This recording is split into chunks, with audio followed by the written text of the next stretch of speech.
This is exactly right. Summer is for adventures, road trips, and adding a whole lot of miles to your car. That's why it's worth stopping at Valvoline Instant Oil Change first. Their trained techs help you get road trip ready with an oil change and an 18-point maintenance check included with every oil change, checking your tire pressure, wipers, lights, and more. Valvoline Instant Oil Change techs complete over 270 hours of training, so your car's in capable hands. Best part? You can stay in your car and you're in and out in about 15 minutes. Valvoline Instant Oil Change. Change wisely. Goodbye. Everyone loves the idea of spending an afternoon curled up with a good book. Well, grow up, because it's almost impossible. Luckily, you can take your next great story with you on Audible. Audible has a massive selection of titles to choose from, including This American Life, new books by Michael Connelly, along with classics from Agatha Christie, and so much more. Whether you want a mystery, a true crime story, or something completely different, there's always something new to listen to. New members can start listening with a 30-day free trial at audible.com/MFM. Audible, stories that speak to you. Goodbye. Hey, everybody. Here's the thing about other home security systems. They're all designed for after the window breaks, after someone's inside, after you get the notification, after the police come. SimpliSafe is the first system designed for before, stopping a break-in before it even begins. That's right. Unlike traditional security systems that only alert you after a break-in is already underway, SimpliSafe is designed to help prevent the crime before it starts. Their cameras can detect suspicious activity at the perimeter and alert live U.S.-based agents. Then SimpliSafe's agents assess the threat, intervene, speak through the camera to scare off the intruders, and call for 911 dispatch. That's right, and SimpliSafe has been protecting your world for 20 years, everybody. So celebrate their anniversary and save 60% on your new SimpliSafe system at simplisafe.com/stuff. That's 60% off, you guys, at simplisafe.com/stuff. Plus, when you order, write in our show name and the How Did You Hear About Us survey to let them know that we sent you. Don't forget, there's no safe like SimpliSafe.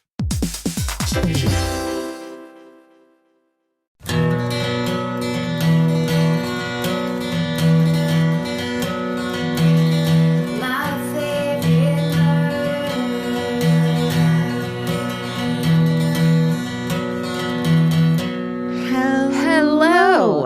And welcome To Rewind with Karen and Georgia. Because you see, every Wednesday, we take the time to recap our old episodes for you, but we add all new commentary, we add updates, and we add insights. And today we're recapping episode 31, which we named Namaste Sexy. Such a good name. So good. So now join us as we take you back to August 25th, 2016.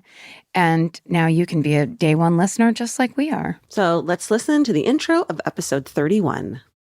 Well, it doesn't matter if you're ready, Steven. As we berate, like the real us is just berating Steven. Steven includes a 7-second me reaming him before the episode starts. It's like a what's it called when you're a hostage and you're like trying to send a message to the outside world. Oh yeah, That's all Stockholm syndrome. Stockholm yeah, that's syndrome, right. Steven has really bad Stockholm syndrome. Evil. We are starting now. Karen. Welcome to My Favorite Murder. Karen, I'm just gonna yell your name. Karen, Georgia, we started the podcast. How do you feel so far? Karen. Oh, fuck, I can't stop. I'm great. How are you? We're so bad. I don't know if you've ever asked me how I was like that. How are you? How are you really? How are you? Let's have a moment of vulnerability. I feel a lot of anxiety about, so many things. You know that weird Wednesday feeling? We're recording this on Wednesday. Yeah. Will we get up in time? Job stuff. I drink too much coffee all day. Oh, you did. Am I drinking too much Diet Coke to the point where I'm killing myself? How many do you drink? Diet Coke? Yeah. Oh, it's only like 23 a day. I like that every episode now you have to admit, like you have to confess something you do. That's like, because you told us you smoked cigarettes last time. I mean, very rarely. It's not like, I wouldn't call that, it's not a thing. It's just, that's like my secret sneak away once in a while. I think you're in denial. I know. What's your big reveal? Oh, what's a good one? What's a good one? It's a fun I one. have adult acne. Okay. That sucks. I can relate to that. Yeah, I don't like that. That's about it. That's all you're willing to give? I mean, my life is a fucking open. I have nothing that I hide. I feel like I think people can, it helps people lock in to our humanity. Yeah. When we're just sitting here going, you know, gross, disgusting, horrible humanity. check out this hideousness. And they make it a podcast. Gross. It better be a podcast. Yeah. I don't want to look at it. We're getting a lot of, is very enjoyable. And of course, feeding the ego.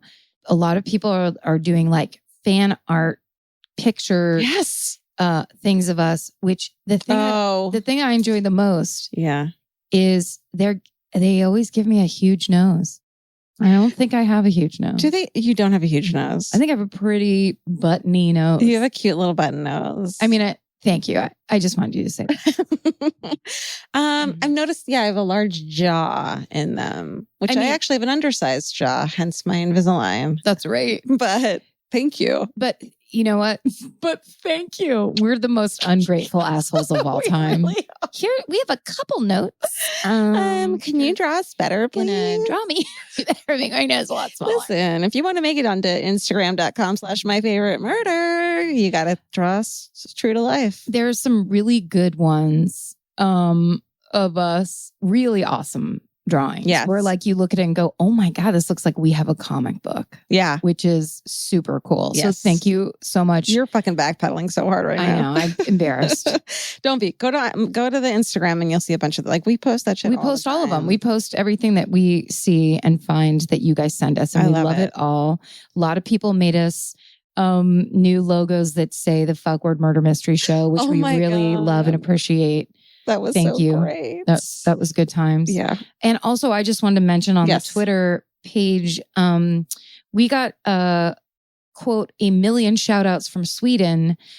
These guys who have a podcast called the Power Meeting Podcast sent us a tweet that said 1 million shout outs from Sweden, which I didn't know until I read it, that's all I've ever wanted in my life. That's so was 1 million shout outs from Sweden. Also, Australia loves us. Fuck yeah, Australia. We were number 5 in Australia. That's amazing. That's a big place, right? They must not be about accuracy down there, because I feel like everything I've ever said about Australia on this podcast has been deeply wrong. Well, we did an Australian murder once, so maybe that's why. Oh, that's right. They love us for doing that, because there's some good ones there. There are some amazing ones. Yours was the son who washed his clothes before he did anything. Yeah, he went on a paper route, murdered his fucking family.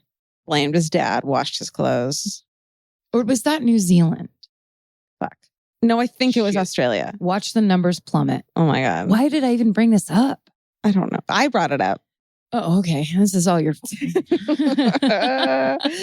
Oh, also, we got a tweet from Glitter Pizza 91. God bless your heart. That said, why not at the end of every murder, why don't you ring a gong? Which I read out of context, just read as a random tweet. And it made me laugh very hard. Then I understood. I saw a bunch of other tweets that said, what's that noise? What's that creepy, spooky noise that we keep hearing? And Steven set us up with these awesome mic stands. Yeah, they look like what you see like real radio people using. So we don't have to like touch our mics and make noise anymore. But what we did was we touched the mic stands and we were making the springs. Because I can't sit still. Right? Is that super loud? That's it. It's perfect. Okay.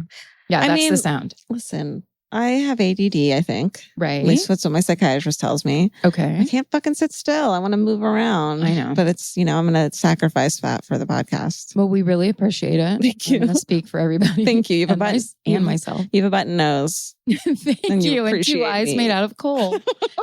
We also we just ended our last t-shirt sales, and we are giving half the money to endthebacklog.org. Nice. How much was that? Do I say?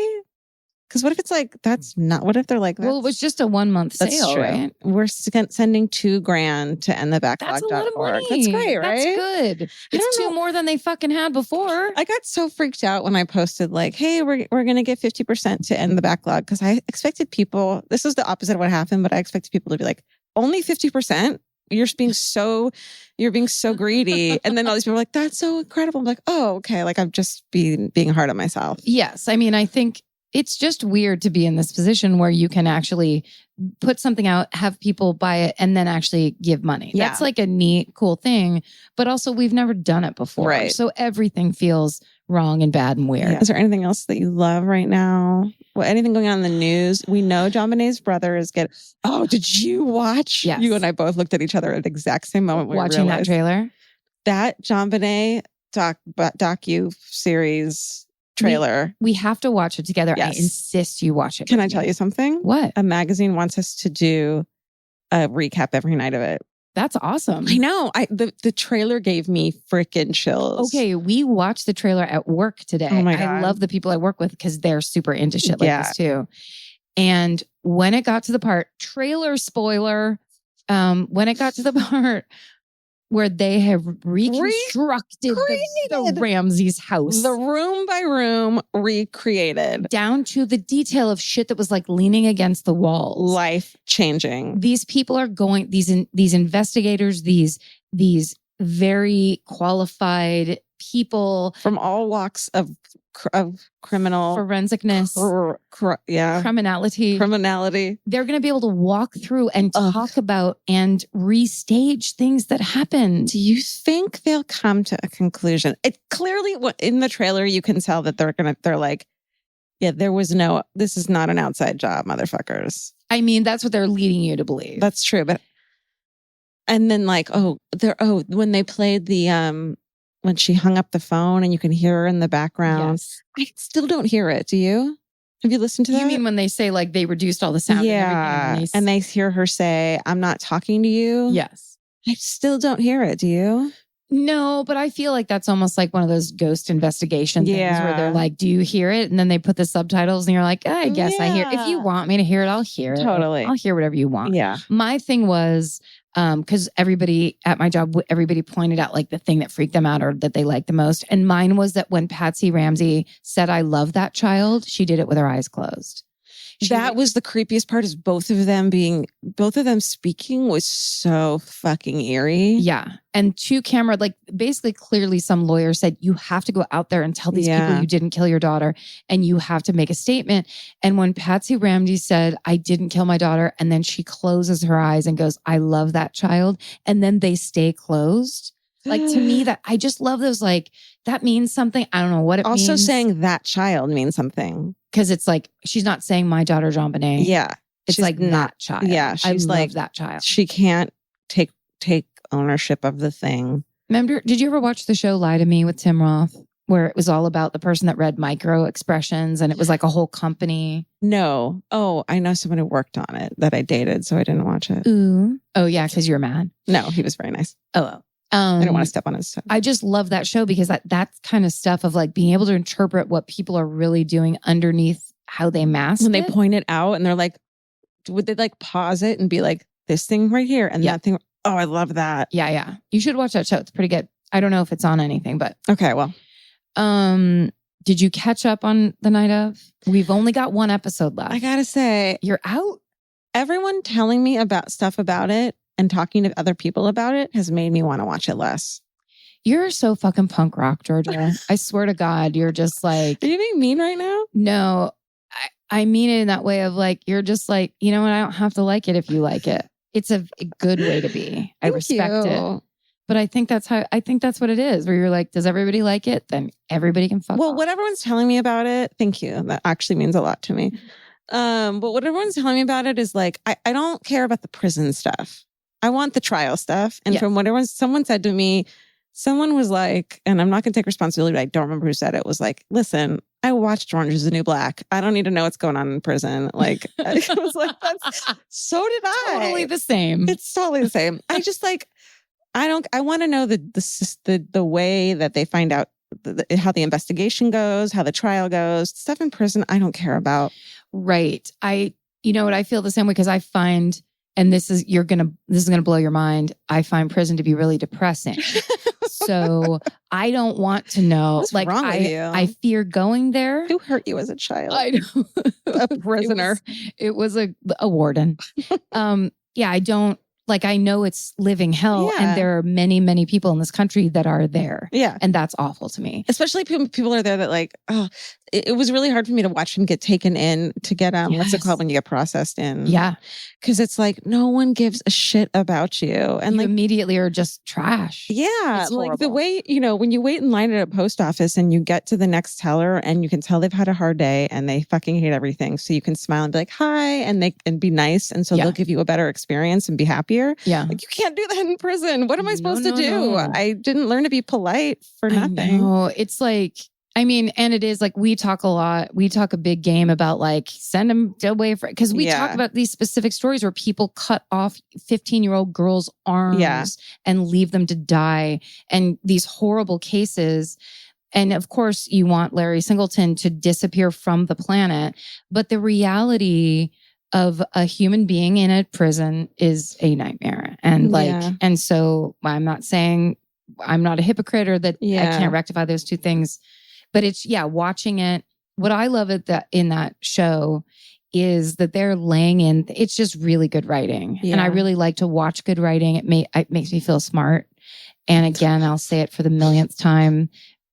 Riz Ahmed. Oh my God. I don't.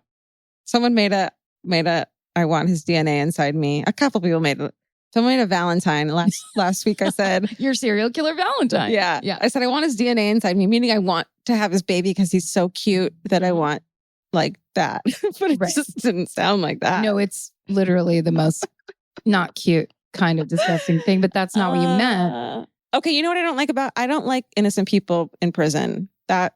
People like Larry Singleton deserve to be in prison. Good, have a fucking horrible time. But innocent people, oh my God, that terrifies me. It's horrible, and it happens, and we all know what happens, and it's incredibly stressful. Yeah, all right. But I like it. To me, it's worth the stress, and there's things that are happening that are exciting. I won't not try it. It does disappoint me. I don't know what happened. Maybe I'll watch the last episode. Is that okay? Can I do that? Hey, it's your life. Jump in, jump out. I don't know. Yeah. Can they please bring the family back on ABC? That's all I ask. Is that all you want this Christmas? That's all I want for Hanukkah Christmas. All right. I think that's it, right? Are you in? Gotta be. Is there anything you need to I talk got about? nothing. Yeah. Are we now 45 minutes in? Basically. I'm first this week, right? Okay, go. I think I am. Mine is short too, so take your time. Okay, we are back from the intro. Karen, remember when podcasts used to just be audio and you could wear whatever you want? You could sit however you want. You just do you. Like, I think that's really where that saying came from, is podcasts in 2016. It was a beautiful, glorious time of just being you. Do you think we would have started a podcast if we had known that video was like... I can give you my answer before you finish the sentence. Fuck no. Are you kidding? A middle-aged TV writer being like, let me get in there and make some clips and make some content for, what is it, Gen Alpha? No, thanks. Yeah. I mean, the one positive thing I can think of about it all is that I'm learning a lot of new makeup tips and tricks. Which I didn't think I would do so late in life. I thought I'd had them all down, But now you're what? What are you getting? What do you? Now my face is falling, and so I have to do different things to it. I meant what tricks have you learned? How to stop your face looking like it's fucking falling. What's the trick? I don't know. Bronzer. I think it's bronzer, and then it's also some kind of weird eyeshadow thing. Yeah. Just layering layers and layers of makeup. That'll do it. Yeah. Make shadows if they don't exist, essentially. Yeah. No, it's been a nightmare. Not a nightmare. It's great. I'm lucky. But I've gotten all my filler dissolved because you can see the bumps on the video. I can totally see everything that's wrong now. I mean, I feel like we've never been strangers to our own flaws and foibles. And then, it's just a new way it's a fun thing. And it's where podcasting's going. Yeah, it's just kind of the option that you need to give people. Totally. But it definitely is distracting. Yeah. And it distracts the mind. Yeah. As we perform. You know us though. We change along with the times. We are with it. That's what we like to do. Right now, this show is not on video, so I'm wearing just a towel on my head just for just got out of the bathtub. I'm literally wearing a shirt that says bullshit on it really big.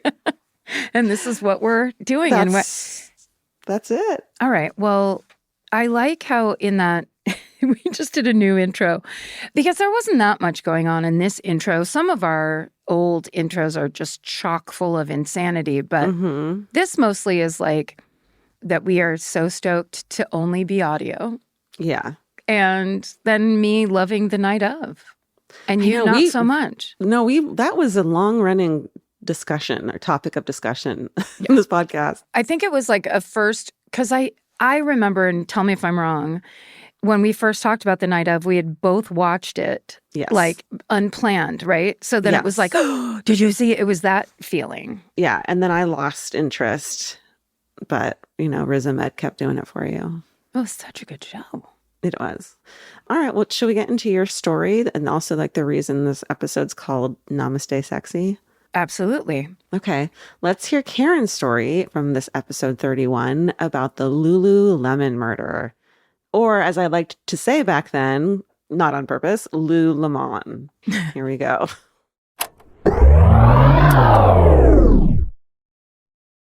Buying clothes is easy. That's why everyone's always doing it. But finding clothes you actually want to wear is the hard part. Get all your favorite elevated essentials at Quince. Quince specializes in effortless, high-quality essentials like ultra-soft organic cotton and premium Mongolian cashmere sweaters. They're beautifully tailored and built to last. And it's not just apparel. Quince also brings that same everyday elevation to everything they offer, from hotel-quality bedding and bath to kitchen staples, essentials, and thoughtfully designed furniture. They work directly with ethical factories, so you're paying for quality, not brand markup. It's so true that they have wonderful items that aren't just clothes. I have like 3 of their 100% mulberry silk pillowcases. I've bought throws from there. I've bought bedding from there. And it is just as great quality as their clothes and super affordable. Upgrade your everyday. Download the Quince app for app-exclusive offers or go to quince.com/MFM.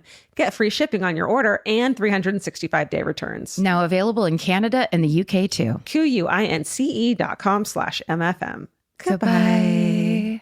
This podcast is brought to you by Squarespace. Every successful small business starts with someone saying, I wonder if people would actually buy this. Squarespace gives you everything you need to find out. From consultations to events and experiences, you can showcase your skills with a customizable website designed to attract clients and grow your business. With Squarespace's collection of cutting-edge design tools, anyone can build a beautiful, professional online presence that perfectly fits their brand or business. Get paid on time with professional invoices and online payments. Plus, streamline your workflow with built-in appointment scheduling and email marketing tools. Head to squarespace.com/murder for a free trial. And when you're ready to launch, use offer code MURDER to save 10% off your first purchase of a website or domain. Goodbye. The right piece of furniture can completely change your room. And your life. It's amazing what one good couch can do for morale. And that's why there's Article. Article makes it effortless to create a stylish, long-lasting home at an unbeatable price. They take great care in curating their collection, focusing on pieces that stand the test of time. There's no filler. Every item is chosen for its craftsmanship, design, and lasting value. And with Article's 30-day satisfaction guarantee, you can shop with confidence, knowing that if you're not completely in love with your new furniture, you can easily return it. I recently needed to replace my old outdoor dining room table and chairs, so of course I went straight to Article. They have the Sarik outdoor dining set. I got it in khaki green. It's such a cute, like minty green. It looks so good in my backyard. I can't wait to have alfresco dinners all summer. We can carve pumpkins on it in fall. It's so beautiful. Article knocked it out of the park once again. Article's offering our listeners $50 off your first purchase of $100 or more. To claim, visit article.com/murder, and the discount will be automatically applied at checkout. That's article.com/murder for $50 off your first purchase of $100 or more. Goodbye. Okay. Mine is, I wish I had 4 months to research this because the first time I heard of this murder, I thought, oh, who cares? Not about the people, but that's not my style. Yeah, I get that. Like, as we've said a million times, but like Silence of the Lambs is my ideal murder everything situation. Sure. You've got a weird serial killer that's got a an MO and a whole Fetish plan and a and creepiness. Yeah. And a a like plan. has always been this crazy way. It's not like it's not a one-off. It's not a crime of passion. It's not whatever. I find that extreme criminal mind thing fascinating. Okay. So when I first heard about this crime, I was like, oh, that's not my thing at all. And then, but it kept coming back. Like I would see it every once in a while looking for other stuff. And then I finally started looking into it, and it is so fascinating. All right. So it's the Lululemon murder. Oh, yes. In Bethesda, Maryland. That is fascinating. I didn't know that. I know. That is definitely not one that I would have looked into. Okay. I'm excited. Me too. Thanks. Yes. So I first heard of it, I think it was like a year ago or something. I was doing Tig Notaro has a comedy festival every year called the Benson Ball in DC, which is where she's from. And so whoever was driving us to the theater that night, we drove down the street and we passed a Lululemon. I don't think it was the one we were driving by because Bethesda, I believe, is north of Washington, DC. But he brought it up and told the story. Love him. And he basically just said, oh, did you hear about that really terrible crime that happened at Lululemon? It was really bad, and it was basically one of the employees killed another one. And so I was just like, you know what? I know now we're talking yoga pants, we're talking crime of passion. I'm not interested in any of this. For anyone listening that doesn't know, Lululemon is a fucking high-end kind of, when I see girls wearing yoga pants with Lululemon, I'm like, oh, you spent a lot of money on yoga pants and didn't buy them a Rite Aid. Yeah. Like, you're better than me. Crazy expensive. Right. Like, they're almost, it's like Louis Vuitton of yoga pants, which is a hilarious paradox of this is yoga. Yeah. And they have like the logo out so you can see them. Oh, hell yeah. You know what I mean? Yes. Instead of hiding your shame, they put it out there. Right. So when I first Googled this, a couple Huffington Post articles came up, and one that I really liked is by a girl named, believe it or not, Elizabeth Licorice. And great. That's a great she stage name. wins. Yeah. And she's amazing. She's all red and her skin is twisted. No, cancel it. Stephen, mark Delete that. Stephen, mark that concept. Oh, okay. So she wrote an article called Lululemon's Cult Culture, Get Fit or Die Trying. Ooh. So this girl started working at Lululemon. That's how you pronounce it, right? Lululemon? Yeah. I don't give a fucking shit. Okay, great. It sounds right. It's how it's spelled, and that's what I assumed. And then Lululemon. Lululemon? I think it's Lululemon. But there's an extra Lululemon would be, there's too many Lus. All right. So I think it's Lululemon. Let's call it. Let's not give a shit. Okay. All right. So I think you're right. It has, this girl worked there. And so she's talking about what a creepy, culture this business has, which is very funny because like when I worked at the Gap in the 90s and I only worked there for a year, I really hated it. But it is this thing where they want you as a person that's getting paid shit and mostly working part-time so they don't have to give you full-time benefits and all that stuff. But they still want you to really dig into this, about like, it. yeah, this, the culture, the retail culture of like, and if you sell this, you'll get this, and we have to get our numbers up here. Meanwhile, Dawn Fisher, the owner at the time, was making like billions of dollars. Fuck you. So I hate that. It's so I can see where that was in the 90s. It's now, 20 years later, and they have refined this concept. So it's like branding and marketing and, lifestyle choices, and it's all that kind I bet it's the kind of thing where they don't call you an employee. They call you like a team member or whatever the fuck. The Thigh Master. So this girl worked there and talked about that. She said, Lululemon wants you to know it's elevating the world from mediocrity to greatness and creating components for people to live long, healthy, and fun lives. Mm-hmm. But if you dig deeper, you find about... Yeah, you can't do that in fucking pants you bought at Target. Come on, man. No. No, you have to get really superficial to rise above mediocrity. But if you dig deeper, you'll learn that about Landmark Forum. No, they don't. Yes. which is the ultra secretive, eerily cultish educational series, which Lululemon employees are strongly encouraged to attend. Shut up. Yes. Now I know I have a friend who did Landmark Forum and is like, I believe in it. I think it's great. And I said, yeah, but isn't it a crazy pyramid scheme where you basically have to bring people in and you spend thousands of dollars? And he goes, yeah, but I just didn't do that. Like I got what I wanted and I left. And I'm like, well, you're a strong-willed person. Yeah. But I think it's one of those things that like, it's like Est or anything that just, it makes money off of people kind of going, this is the answer to my life. And then trying to get everyone they know into it. So, it makes me sad. So they encourage their employees to go to the Landmark Forum, which is bizarre to me. It's so bizarre. And before you're in line for Landmark, you're bombarded with Brian Tracy motivational CDs and a book club that culminates with Atlas Shrugged. Oh shit. So it's culty. It's like get that money and get yours and empowerment, but in this weird culty way, which also it's like, this is your job. This is your retail job. Yeah. Yeah. So, she said it all of it made walking into work feel like she was time traveling to Salem, because with the Lululemon Creed and Catechism comes a collective mentality that thrives on scapegoats and leaves you feeling worthless if you subsist on anything but spring water and kale.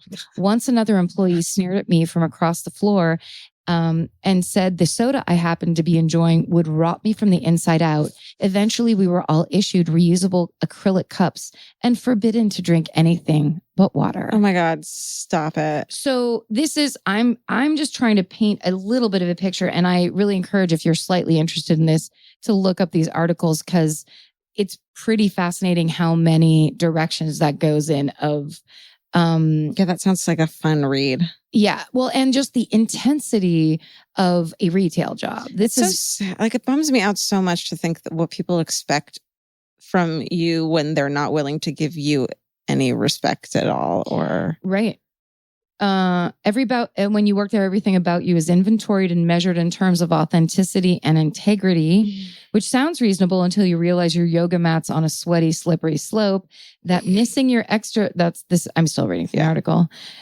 Missing your extracurricular kickboxing class, taking too long to pee during your break, or failing to throw a kitchen party. And then she says in parentheses, don't ask. What? In the fitting room means you're deficient in character and devoid of morals. What's a kitchen party? I'm going to ask. We have to find out.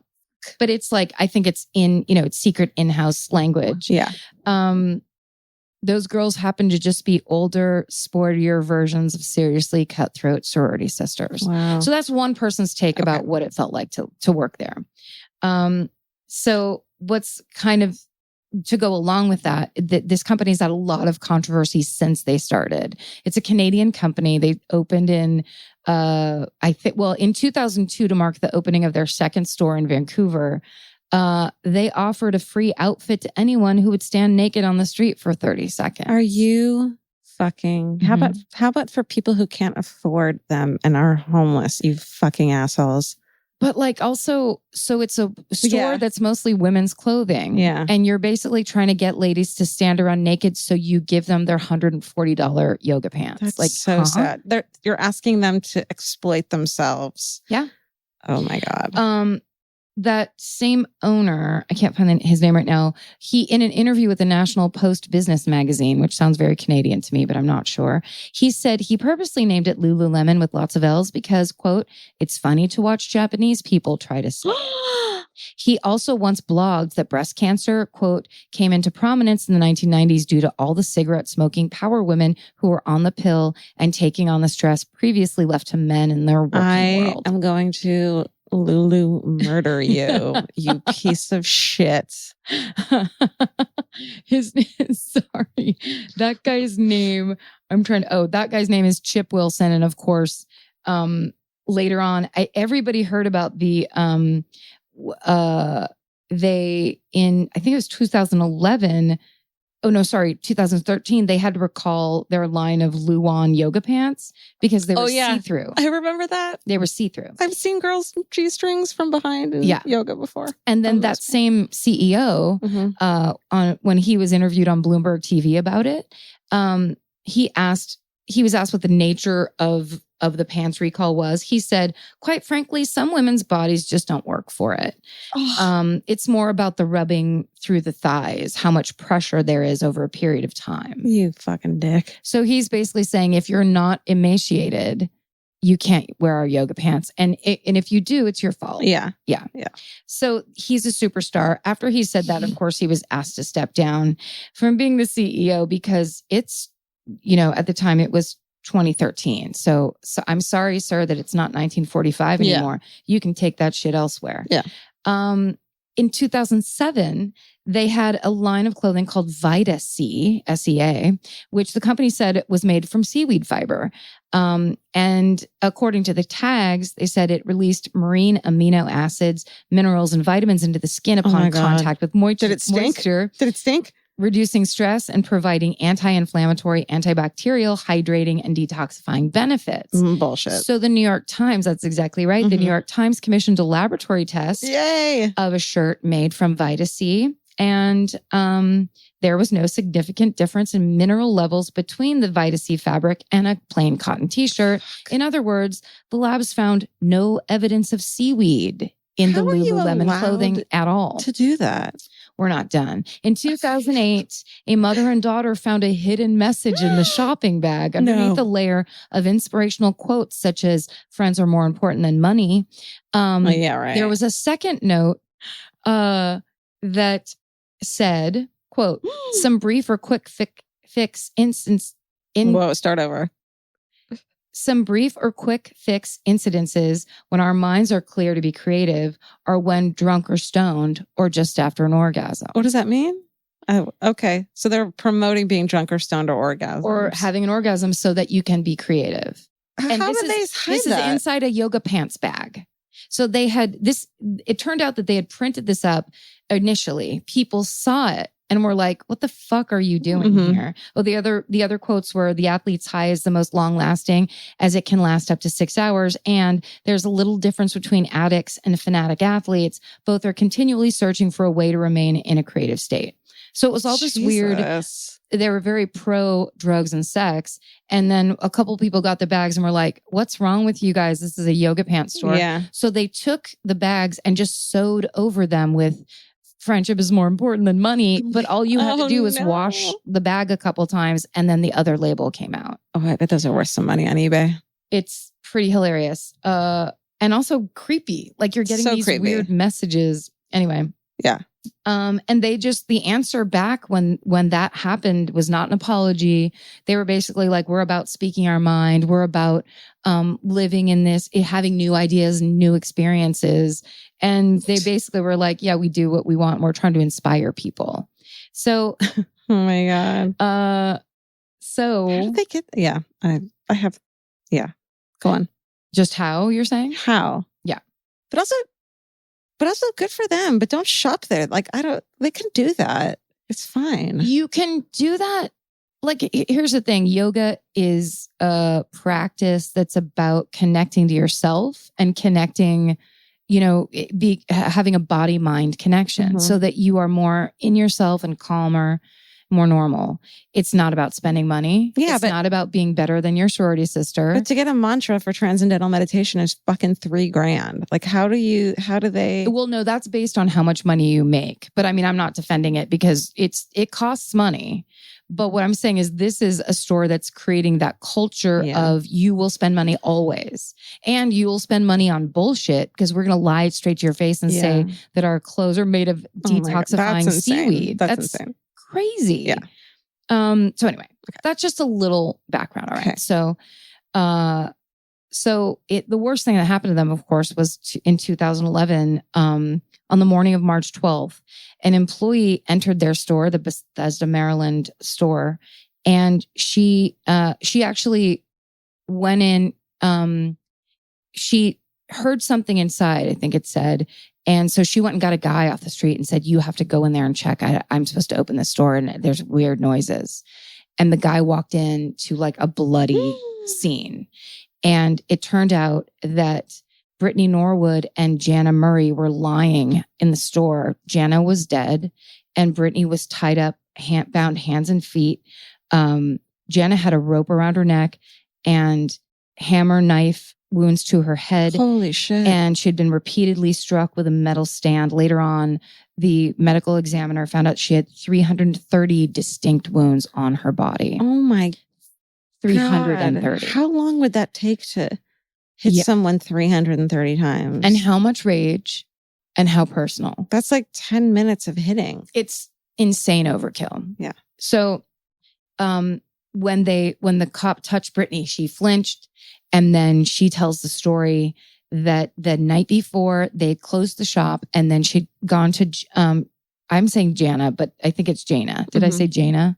Yeah, I think it's Jana. So she'd gone to Jana and said, I need to go back in. I forgot something. And when they went back in, 2 masked attackers stormed into the store, stormed the store and with guns and attacked them. And Brittany said, raped them and tied them up and killed Jana and left her for dead. Had she been hit at all or hurt at all? She had injuries too. Okay. And her pants were slit at the crotch. It all looked very bad. Mm-hmm. So looked very bad. Okay. So, sorry, I have to scroll down on my dumb thing. So, of course, panic set off because this is apparently a super high end area. Mm-hmm. Because that's how those stores are always in, totally. like really. So people are freaking out. Like there's no violent crime in that area at all. Immediately the cops are set up a manhunt. There's $150,000 reward for anyone with information leading to an arrest. It's like big and huge. And they start talking to people around the neighborhood and they talk to these employees at the Apple store, which was right next door. And these employees say that, yes, they heard 2 women arguing and yelling and some weird thumping and fighting noises the night before, but they never called 911. How do you? They didn't get asked that question in court, which of course, because it's like, ultimately it's not about them and what they did or didn't do. Yeah. Aside from, I'm sure they struggle with it because it's hideous, Definitely. but they didn't. And then somebody included in one of these articles that I read, it was this really awesome thing about how when you have a phone or a computer or something that distracts you, you are like some percentage, I won't make up, and I'll just be honest that I don't know it, but like a very high percentage less likely to get involved with anything happening around you. Wow. So they're in an Apple store. So it's probably like weird noise. Can go back to playing Yahtzee with friends or whatever on your phone. I don't know if I would how would you get involved? It just so depends on the situation. If you can't expect people to be getting murdered. No. If you hear a fight, you're not like, I'm going to go make sure no one's getting murdered. No, not at all. And especially in that area. Yeah. No, it's a weird thing. I'm sure they had never had any experience like that. No. And they probably were like, oh no, those girls are fighting next door at the end. That's totally what they thought. It's just unfortunate because even just a call to say, maybe you should just go check. I think it's that thing of like, people aren't willing to just risk being wrong, which is sad. Or not being able to read a situation correctly. I mean, the way a couple of these articles talked about it, there was like extended thumping and fight sounds. And you should have checked that out. At one point, they heard a woman scream, "Oh, please, God, help me!" What the? Okay, no, you should have fucking gone over there. I guess I buried the lead on that one. I should have brought that up earlier. Oh my God! All right, so go on. Yeah, so that's crazy. Even if you're not sure, roll the dice. Okay, so from that, they realize that these employees only heard 2 women the entire time. They don't hear anything about men's voices. They don't hear anything else. So they're suspicious. Also, there's this really awesome statistic I found that I know the exact number for. According to the Bureau of the Justice of Statistics, according to the Bureau of Justice Statistics, only 15% of homicides are committed by someone who doesn't know the victim. 15%? That's crazy. So in some ways, relax. Right. Because it's very, very Except small. don't, because your fucking family's going to murder you. It's going to be your husband with that milkshake. I wonder if that's the reason why we're so fascinated with stranger murders. What? The cord? Yeah. Okay. Oh, I think are you hitting it with her leg? Okay. I wonder if that's why we're so fascinated about stranger murders, is because they're so rare. Yes. And so they sound like there are a lot more of them, but in actuality, it's not. Everyone talks about the ones that happen because they're so crazy and weird. So it seems like they're more likely. That's really interesting. Yeah. So the cops know this. I mean, the cops, they say that all the time on like 2020 or whatever, where it's like you always look to the husband, the wife, the friends, the people that they know.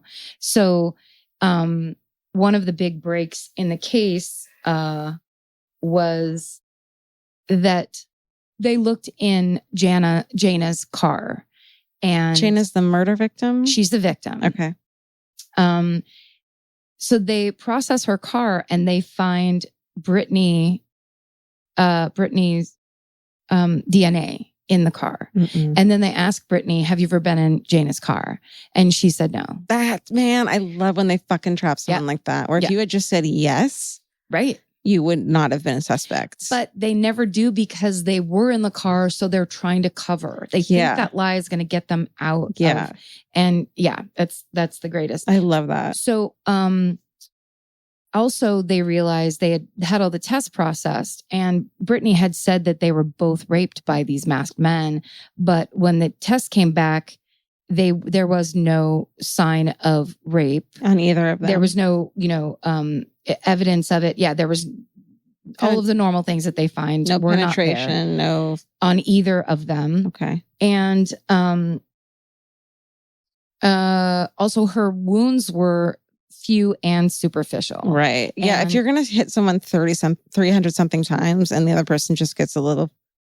No. Yeah, that's crazy amounts. Yeah. And also because then that's like, there's some crime of passion taking place. Yeah. So there is an intended victim here. Yes, exactly. Okay. And also then they realize for the angles, they start studying the angles of the wounds, clearly self-inflicted, and she tied herself up. It was all, they start looking back on it staged. Yeah. Now there were, in the blood, there were 2 shoe prints. Jana's shoe prints were not in the blood.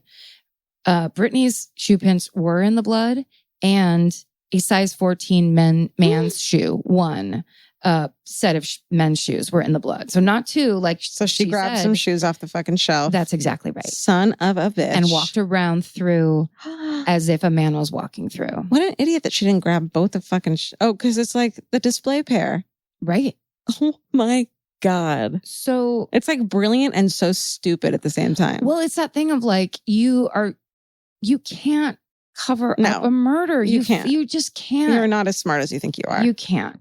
And also cops have seen it a million times. Like they know what they're looking at and what looks weird and what doesn't. So ultimately they basically get her to start talking. And it turns out 6 days after the crime actually happened, it was the same night of Jana's memorial. They arrest Brittany Norwood for first-degree murder. And so basically they figure out that day, Brittany had been caught shoplifting a pair of yoga pants by Jana. And that's what caused, that was the inciting incident.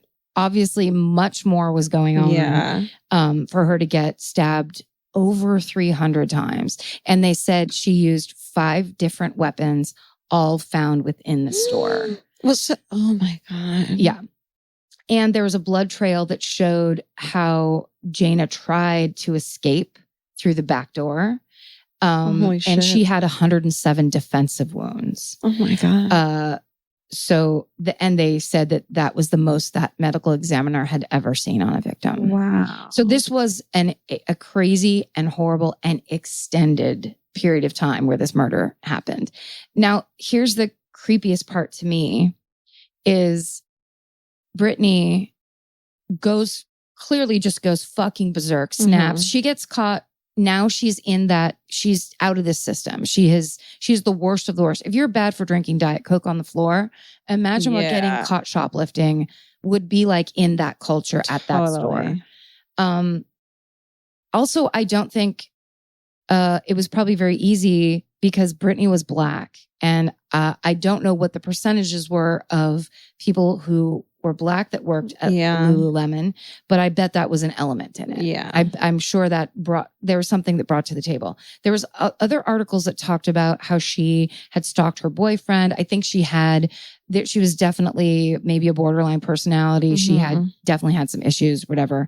But this girl viciously and insanely murders her coworker and then lays down in blood for hours and hours until she gets discovered. Crazy. In the same room as a dead body.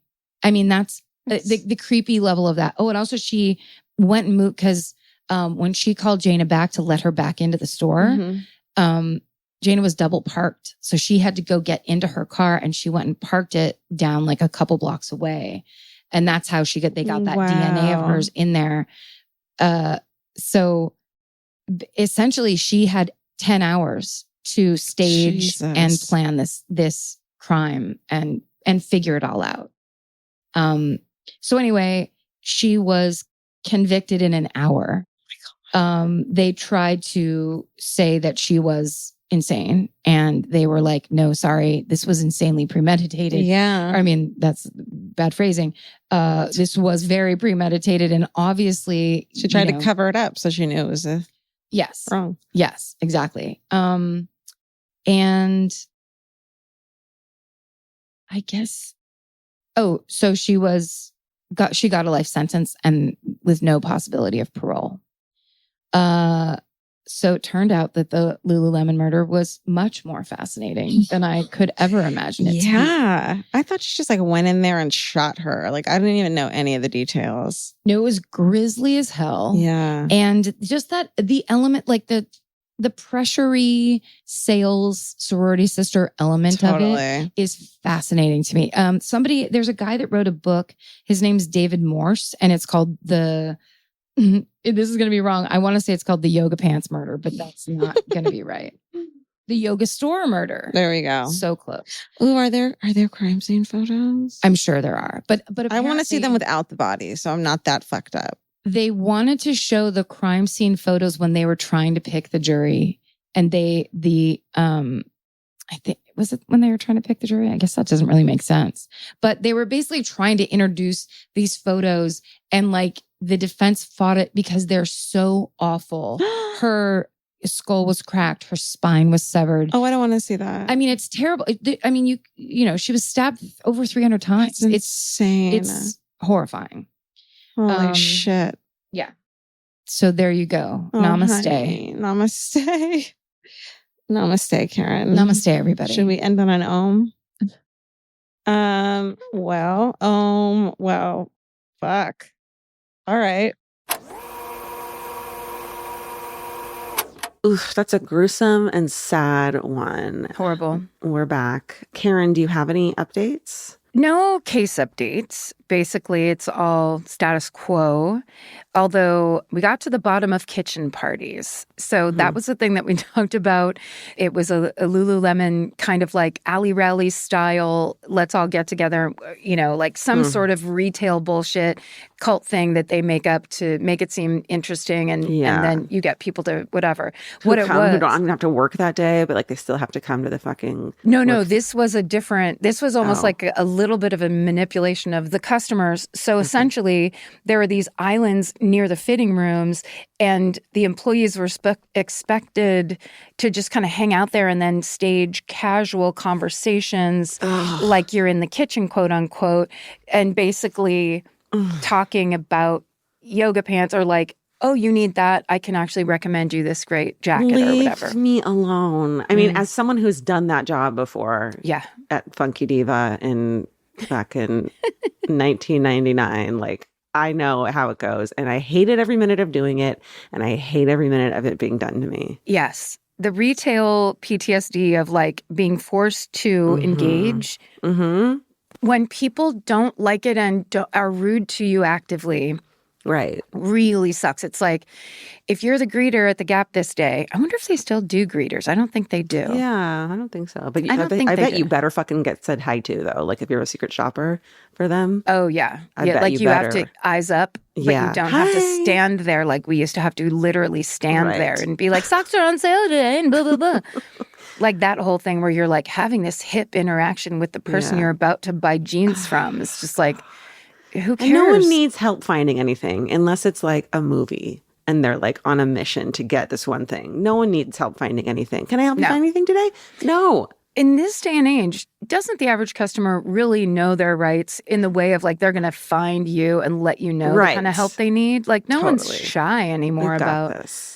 And that's, I'm going to say it again, but that's my big complaint about Sephora. I just want to go and touch all the eyeshadows and look at all the samples. I don't want someone to help me. Because oftentimes they're like, oh, you need that? Well, then come over here. And I'm like, no, I'm over here. I want to be in this area. Yeah. Like I don't want to be sped through this. Yeah. No, totally. That's a long Zen journey that you want to take when you're there. That's right. Hot bath of a Sephora. Anyway, also the old founder, or I guess the original founder who's no longer involved in the business of Lululemon, is a man named Chip Wilson, who has just been spouting pretty nasty rhetoric for years, and so much so that the company had to come forward and say that his views don't represent the company's values. Wow. And that they are committed to creating an inclusive environment in that company.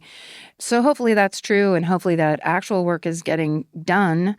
But and also, the information I was looking for that could have been really cool to unveil right now is that they also changed their internal practices, and they don't make everything feel like this weird club that you're trying to get into while you have a retail job.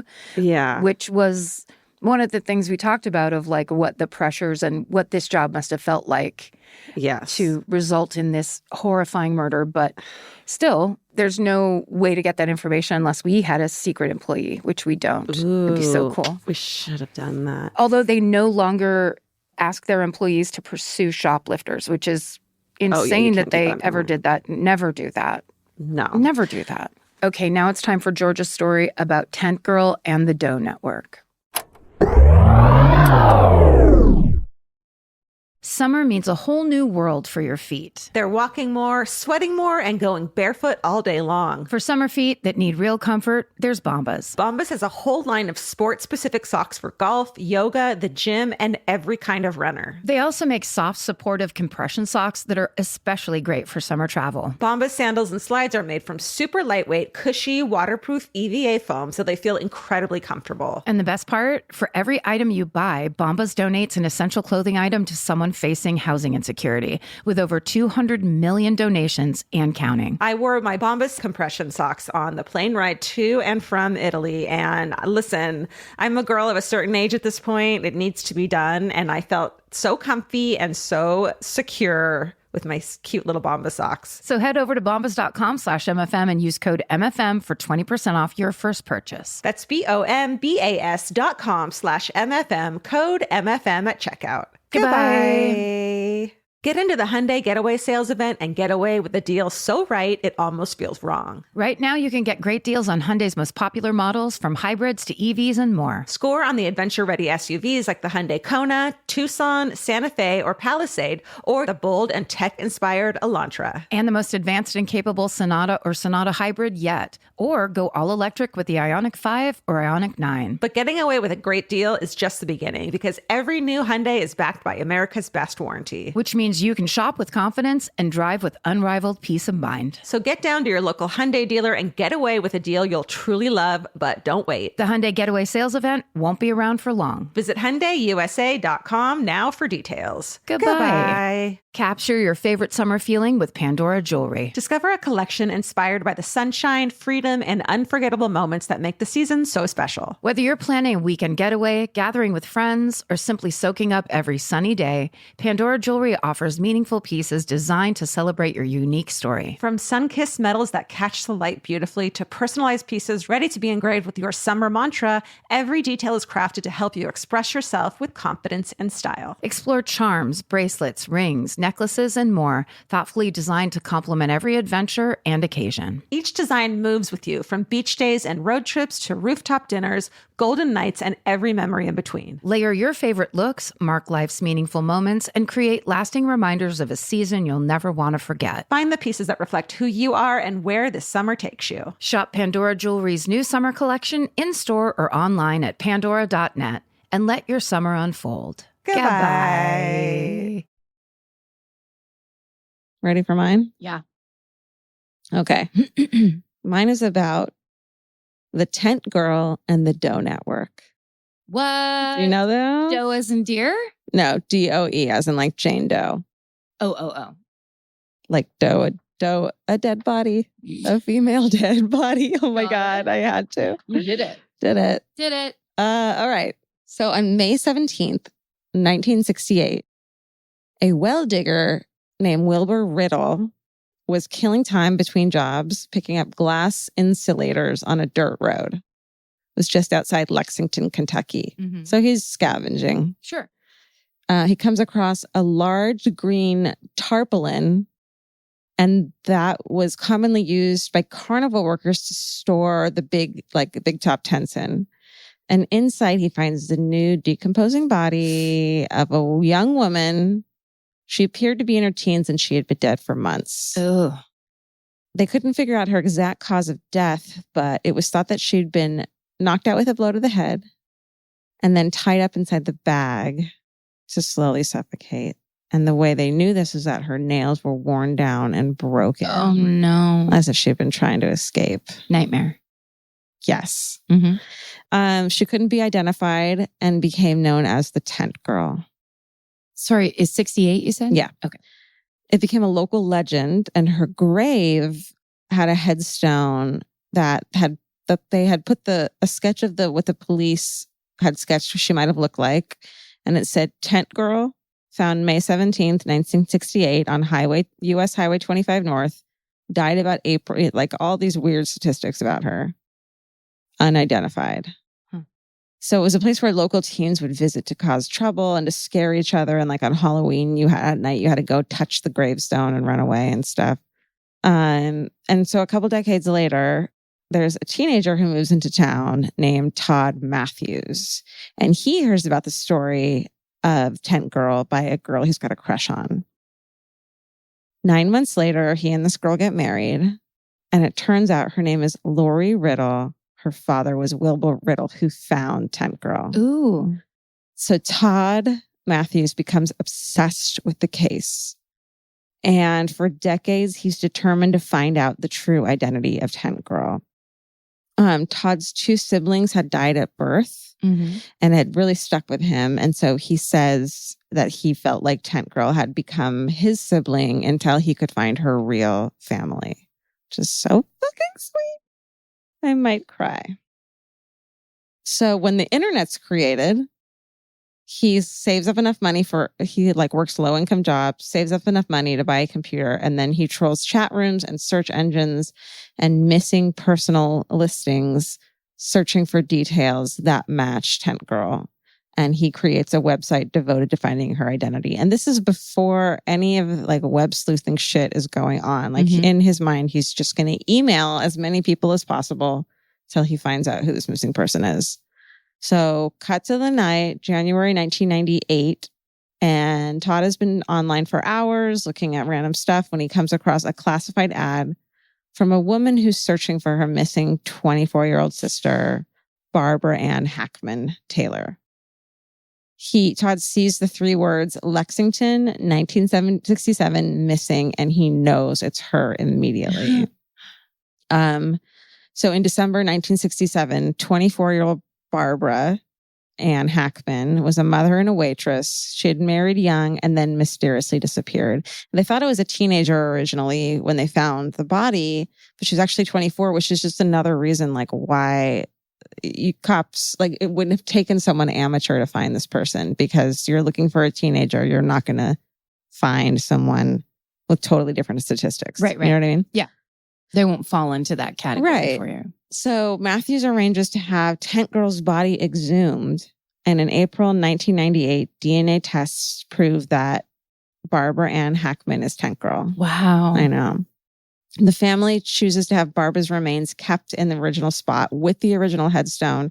They just added a little stone underneath with her real name, nickname, date of birth, presumed date of death, and the inscription loving mother, grandmother, and sister. Oh, I know. she was a grandmother at 24? No, I think she had her daughter, and now she's a grandmother. Got it. Yeah. All right. So he died before Tent Girl was identified, but Barbara's husband, George Earl Taylor, never filed a missing persons report, and he told Barbara's family that she had left him for another man. Mm-mm. Yeah. All right. So you know how she was fucking found in a tarpaulin? Am I saying that right? That was commonly used by carnival workers to store big tents. Guess what George's job was? He was an accountant. Was he an accountant? Did he work at REI? Carnival worker. Yes. He was a carnival worker. He died of cancer in October 1987, and I hope he rots in hell. Good. Good. Good. Glad. Go fuck yourself. Go fuck yourself.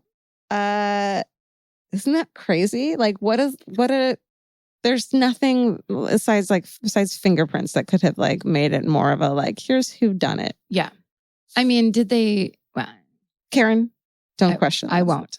Keep that. Did they like tie it back to the carnival he was working at? And did he maybe? No, I just meant like at the time when they found her, did they take that tarpaulin or whatever it's called evidence and then go interview some carnival workers? Right. See what local carnival was in town. And then could that be the third season of True Detective, this story of like the carnies? Those are great right? questions. I was just excited that they had put that together, but gosh, I wish they had done that before he died of cancer. Yeah. Yeah, that's a good point. But I mean, well, shit. Okay.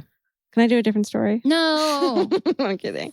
All right. So the ending of this is pretty amazing that Todd Matthews goes on to help create the Doe Network, which I'm obsessed with. It's an online database containing thousands of profiles for unidentified does. Shit. Jane and John Does and baby does. And amateur sleuths try to connect unidentified bodies with missing people. Amazing. Like people who are like nurses and fucking janitors and all these crazy people who like are doing this for free in their free time, just sit there and try to find matching characteristics to get these people found and get them, So is it like web sleuthing where anyone can do it? And yeah. You just enter the information. They started regulating it because I think that a lot of police were getting annoyed with all the calls they were getting. Like, I think it's this person. I think it's that person. So there's like for each town or each city, there's like a main person and it has to go through like a crazy vetting process now. So if you're like, I think this missing person is this unidentified body, they have to it has to be checked out by like a bunch of people who have been certified by the Doe Network to do that. But yeah, you can kind of just like look for it's almost like that game where what was the memory one where you turn over a face and you turn it back over and you have to remember where the face is. It's called memory. Thank you. Mm-hmm.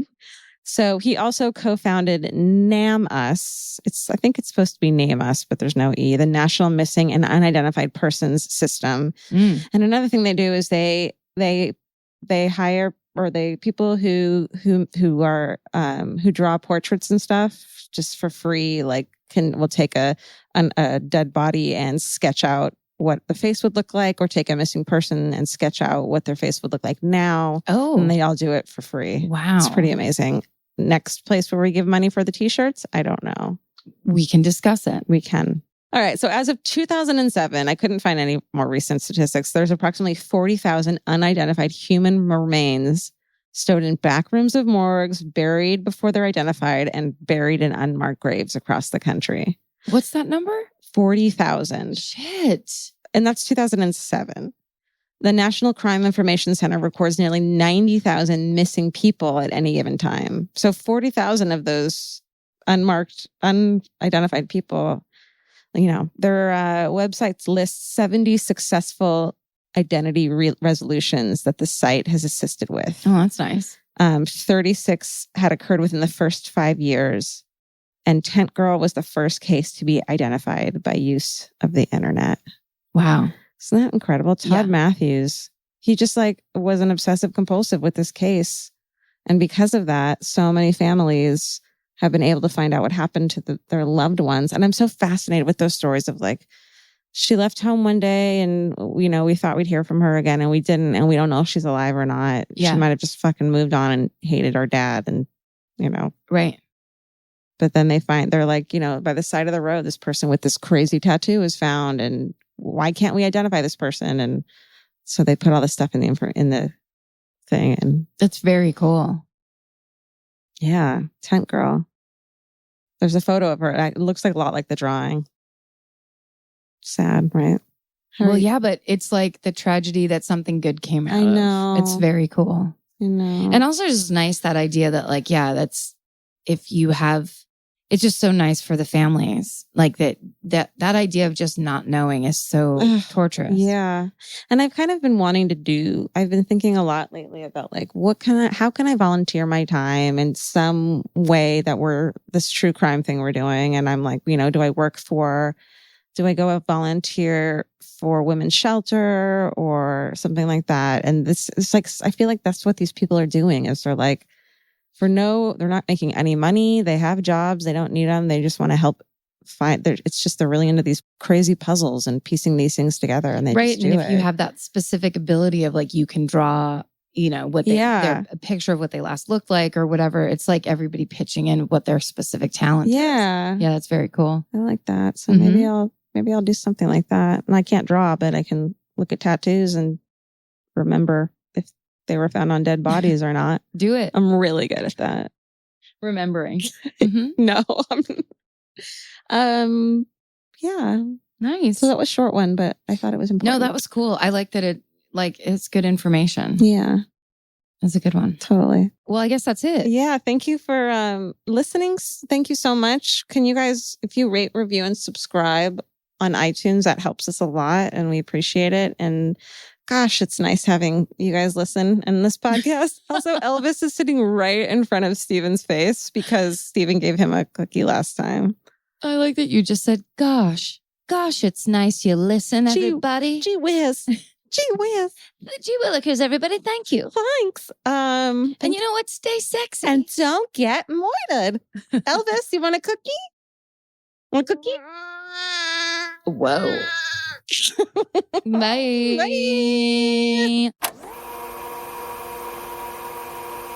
We're back. Georgia, are there updates for this case? Yes, there are updates. This is one of those cases I love that there is this tragic story and something beautiful comes out of it because of humans and humanity and, caring about causes that have nothing to do with you and just personalizing them. So I love this story and I love Todd Matthews. And unfortunately, he passed away earlier this year. He was only 53 and his contributions to the cyber detective community live on through the Doe Network and Name Us.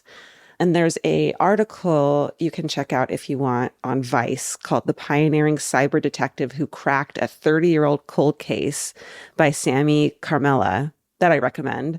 And together, the Doe Network and Name Us have resolved over 65,000 missing, unidentified, and unclaimed persons – cases. Amazing. Which is incredible. So get involved in that if you're good at sleuthing. I'm not. Yeah. If you're a person that's interested in true crime, that is an incredible way to actually, do something constructive with this interest and interact and help people out. Well, yeah, when I had a boring desk job and didn't do anything, I wish I had known about this. Instead, I was just blogging. Yeah. So that doesn't feel as good as helping find missing people. You were helping other funky divas in your area. That's my fucking goal in life and my creed and my motto. And here's your other motto is Namaste Sexy, which was the title of this episode. Yeah. So no more number puns. Thank God. Yeah, that's right. And so if we're naming this episode today based on something we said in the episode, would it be trailer spoiler? Which Karen jokes she's going to spoil the trailer of the new JonBenet Ramsey docuseries. Don't spoil. You can't even fucking spoil a trailer these days. That's right. And then Georgia said, gosh, it's nice. That's so funny. Gosh, it's nice. Because we were thanking listeners for listening to the show. And she said, gosh, it's nice having you guys listen. Was that sarcastic? No, I hear gosh is definitely something that has, regularly come out of my mouth. Is There's that some fucking, is like, that your I'm not, grandma?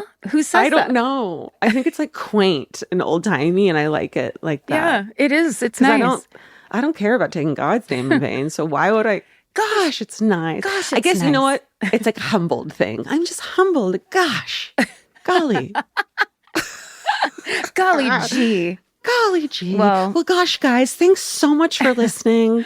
Gosh, I'd pick that title for the show title because I love it. It's nice. It's nice, and so are you guys, and I Gosh. appreciate you still. Gosh. Gosh, if I was listening right now, I'd turn this off.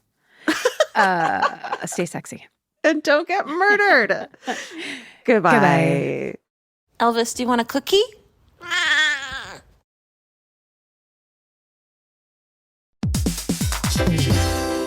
Hey, everybody. Here's the thing about other home security systems. They're all designed for after the window breaks, after someone's inside, after you get the notification, after the police come. SimpliSafe is the first system designed for before, stopping a break-in before it even begins. That's right. Unlike traditional security systems that only alert you after a break-in is already underway, SimpliSafe is designed to help prevent the crime before it starts. Their cameras can detect suspicious activity at the perimeter and alert live U.S.-based agents. Then SimpliSafe's agents assess the threat, intervene, speak through the camera to scare off the intruders, and call for 911 dispatch. That's right, and SimpliSafe has been protecting your world for 20 years, everybody. So celebrate their anniversary and save 60% on your new SimpliSafe system at simplisafe.com/stuff. That's 60% off, you guys, at simplisafe.com/stuff. Plus, when you order, write in our show name and the How Did You Hear About Us survey to let them know that we sent you.